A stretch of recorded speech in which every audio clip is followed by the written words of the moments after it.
Okay, let's get right into the stock market technical analysis. There hasn't been a whole lot of changes going on, so I've been kind of holding off on putting out videos. I do want to cover a couple things that I'm seeing in the market today. Real quick, I will be out all of next week on a family vacation, so not really going to be able to post any videos. I'll probably be able to still post some comments to the private member group and some just additional market insights if we see anything.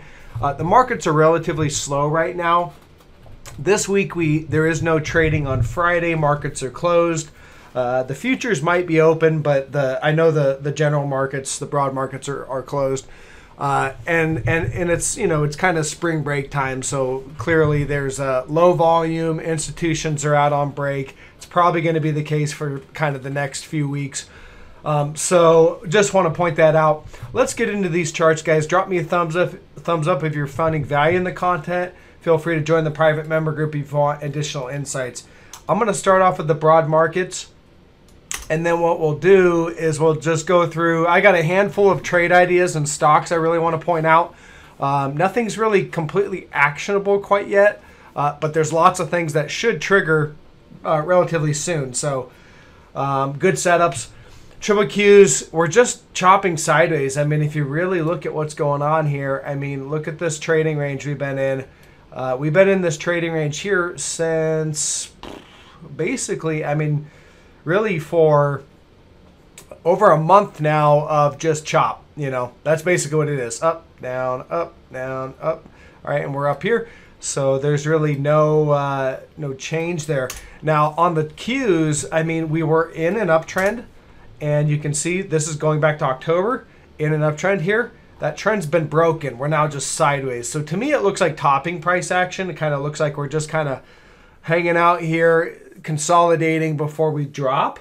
The divergences still remain on the daily chart. You can see momentum continues to drop off, and price is just kind of floating there on low volume.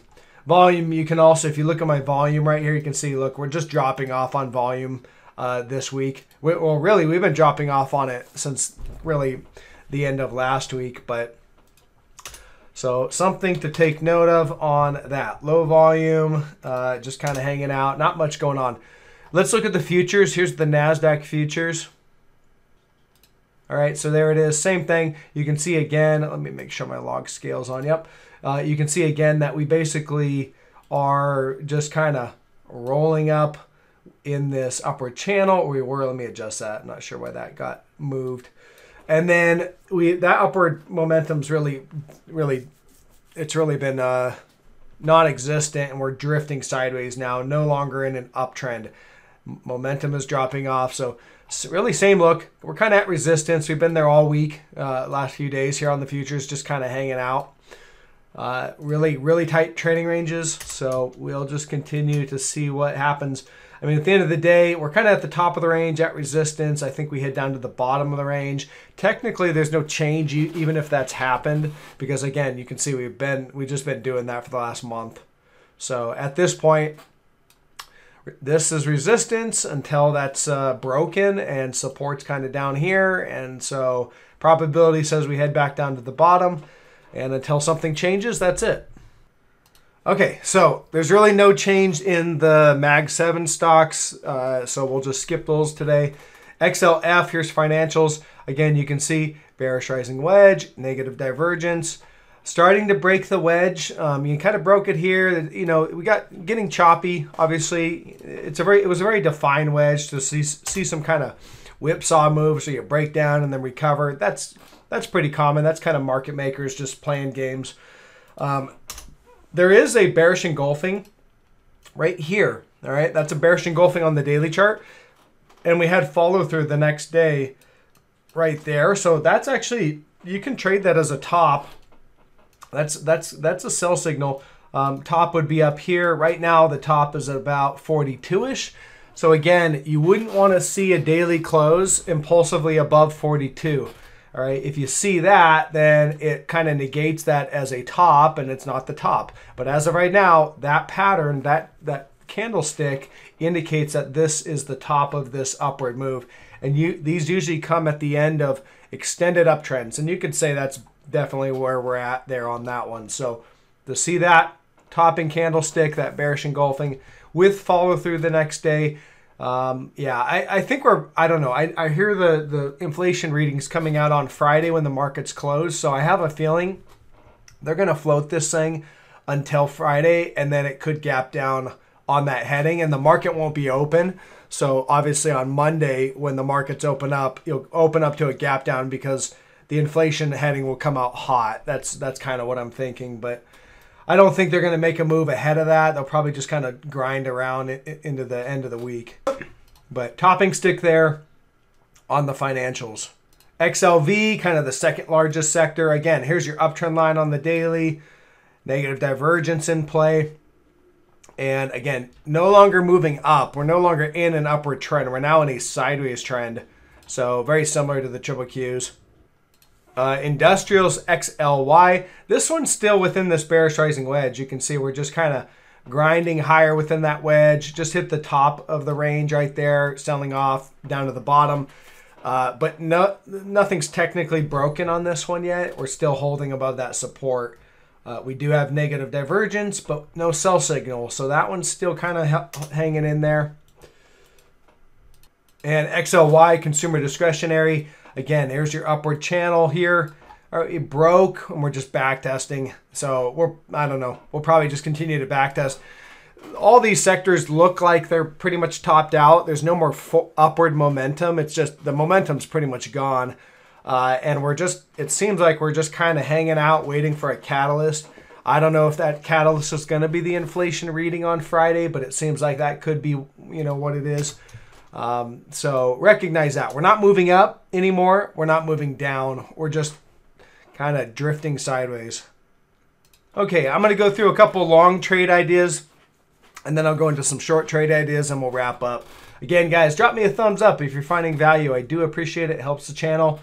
Private member group, link in the description below if you're interested in that. New train, NTR. This is a long setup. Again, this is the daily chart. I've got a very clear and crisp resistance line, downtrend here. All right, still below resistance. So no buy signal, no reason to get long as of now, but it's on watch. It's a setup. And you can see here, clear bullish divergence. See the momentum? It's just been building and building and building, and recently it's building. And we have just momentum building, but no buy signal, no breakout. So we need to see a break of this very well-defined downtrend line to signal along on that one, but that's something to keep on watch there. Another one is a healthcare stock, BMY, Bristol Myers Squibb. Again, this one actually is on a buy signal. You've got a pretty clear downtrend line here on the daily chart. You have bullish divergence right here. See that we're making lower lows in price, and momentum was moving higher. This is a divergent low right there. Momentum's indicating that price is about to change trend essentially. And then there's a breakout right there. I mean, it's not super impulsive, but I think it's enough. You had many consistent days of buying. So breakout, and then we've just been back testing. So starting to lift off support again. Not impulsive yet, but we are above that resistance line, so that should be support now. Now we can continue to back test for a while. We can grind lower, that's possible, but it's at support, so, or just slightly above right now. So that's a decent one. And then PFE, Pfizer. This one, same kind of look as the BMY. You have a downtrend line, you have resistance, you have bullish divergence building, and there's a breakout. See, that's an impulsive break above resistance. Big green candle, boom. That's a buy signal. And then we've just been kind of flagging or drifting lower. They might come in and do a full back test of that trend line, but again, that's support now. So to me, I like it to buy on dips of these, of BMY and PFE. And then obviously that NTR one still needs to break above that resistance. All right, and I'm just gonna rapid fire these shorts because there's a lot of them. All right, Sherwin-Williams, SHW, negative divergence on PPO and RSI. You have a clear uptrend line to watch on the daily and no sell signal, no breakdown. So a break of that trend line would indicate a sell signal, nothing yet. LLY is still on a sell signal from this bearish engulfing right here. Okay, and we have not had a daily close above that. So they tried once, failed. and they're just kind of lifting it. They might try again. We'll see. Next sell signal will come on a break of this trend line here on the daily.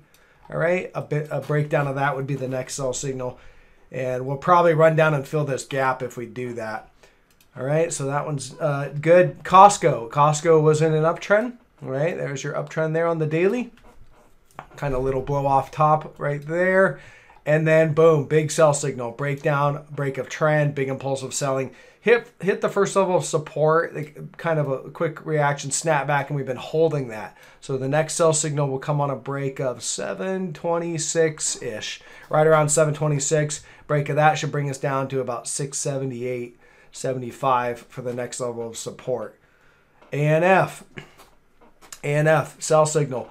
All right, this one you can see clear uptrend line. This one really went extreme, but there's your uptrend line. Negative divergence had been building for quite a while. You can see it here building. It's even extended from there. And, you know, you broke, you recovered. They made it look like it was going to recover, but I had pretty good probability that it was going to be a false recovery and they were going to get an impulsive rejection. Boom, down 10% yesterday on that one. So big impulsive rejection there. That's a sell signal. It looks like there's some minor support right around 115. You break that, this thing should start to flush. FITV, financial stock, you got a bearish rising wedge. You have negative divergence, just pinched right within that wedge. So we need to see the break of the trend line for the sell signal. We don't have that yet. Moving on, ELF. ELF has broken trend. So here you've got an uptrend line on the daily. Lots of reactions to verify that. And then broken but drifting sideways. So this will go when the market goes. It's just kind of floating. BlackRock, another financial stock. Uptrend line here. All right, you can see support all through here. Broke, back test, rejected. So this one's on a sell signal. You know, it's sell the rip. It should continue lower. All right, good support down here at 774.26. You can see that kind of shelf of support. You break that, you should flush out a little bit. Okay, gold pretty much flat. I don't see any change there right now. I don't really like it as a long. I think it's going to pull back, but again, it's flat right now, so I don't see any change there. If you look at oil, pretty much flat. So we're in a flat market at least for the last 2 days. Well, I think that'll probably continue to close out the week. I'll keep you guys posted on anything else that changes. And I'll continue to really search for private trades and postals in the private member group. So feel free to join up. All right, I'm going to leave it here. Catch you guys on